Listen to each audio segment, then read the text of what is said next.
Assalamualaikum warahmatullahi wabarakatuh. Baiklah, di sini saya akan menyampaikan materi tentang perencanaan komunikasi.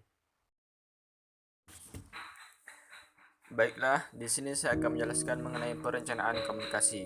Perencanaan komunikasi berasal dari kata perencanaan dan komunikasi. Perencanaan sendiri berasal dari bersumber dari kata rencana yang berarti segala sesuatu yang harus dilakukan. Perencanaan komunikasi dapat diartikan sebagai pernyataan tertulis mengenai serangkaian tindakan tentang bagaimana suatu kegiatan komunikasi atau harus dilakukan agar mencapai perubahan perilaku sesuai dengan yang kita inginkan. Baiklah, yang selanjutnya yaitu jenis perencanaan komunikasi. Yang pertama adalah perencanaan adaptif. Perencanaan adaptif terjadi karena adanya tanggapan pada suatu pengembangan yang dilakukan secara eksternal. Dalam pengertian sempit, perencanaan itu berarti pemecah masalah. Perencanaan itu dapat dengan mudah dipahami oleh semua pihak. Yang kedua yaitu perencanaan kontingensi.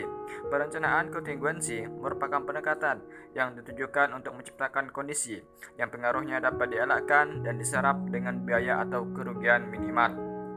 Yang ketiga itu perencanaan kompulsif. Perencanaan kompulsif menentukan perincian mengenai apa yang seharusnya dan apa yang diharapkan dilakukan. Alat utamanya adalah reward atau imbalan bagi yang berhasil dan punishment atau hukuman bagi orang yang tidak berhasil. Yang keempat adalah perencanaan normatif, merupakan perencanaan jangka panjang, perencanaan untuk 25 sampai 40 tahun ke depan.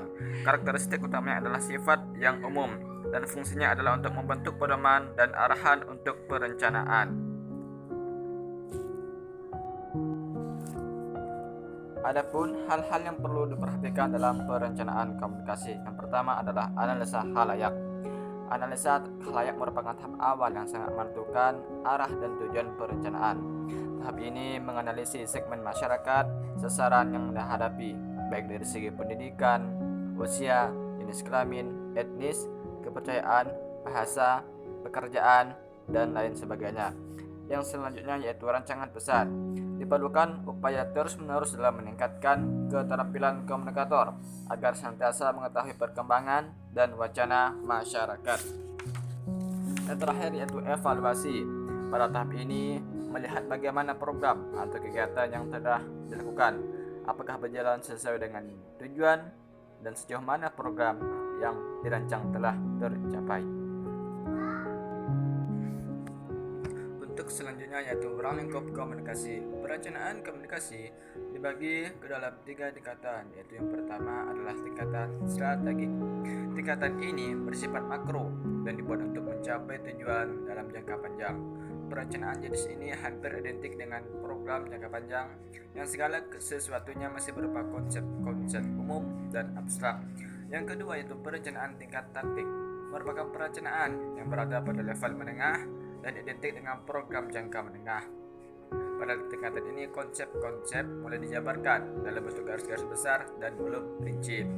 Yang ketiga itu perencanaan tingkat teknik, adalah perencanaan yang bersifat makro dan identik dengan perencanaan jangka pendek atau perencanaan program. Pada perencanaan tingkat teknik, segala sesuatunya sudah dijabarkan dengan jelas dan terperinci, sehingga apa-apa yang harus dilaksanakan telah tertera dengan jelas. Baiklah, yang terakhir yaitu tahapan dalam perencanaan komunikasi. Dalam perencanaan komunikasi ada 4 tahapan atau 4 elemen utama, yaitu yang pertama adalah tujuan atau objektif, yaitu merupakan kondisi masa depan yang akan dicapai. Tentunya di dalam membuat satu perencanaan, kita harus tahu apa yang akan kita capai untuk kedepannya.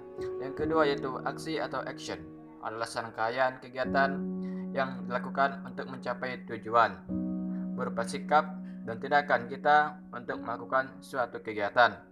Yang ketiga yaitu sumber daya atau resource, merupakan hal-hal yang dibutuhkan dalam melaksanakan aksi, baik itu dari sumber daya manusia maupun sumber daya alamnya, tentu sangat dibutuhkan di dalam melakukan suatu perencanaan. Yang terakhir yaitu pelaksanaan atau implementation, yaitu tata cara dan arah pelaksanaan kegiatan. Pelaksanaan dapat juga berupa langkah-langkah yang akan kita tempuh untuk mencapai suatu tujuan di dalam suatu kegiatan. Baiklah, demikian video singkat pembahasan kita mengenai perencanaan komunikasi. Semoga bermanfaat. Wassalamualaikum warahmatullahi wabarakatuh.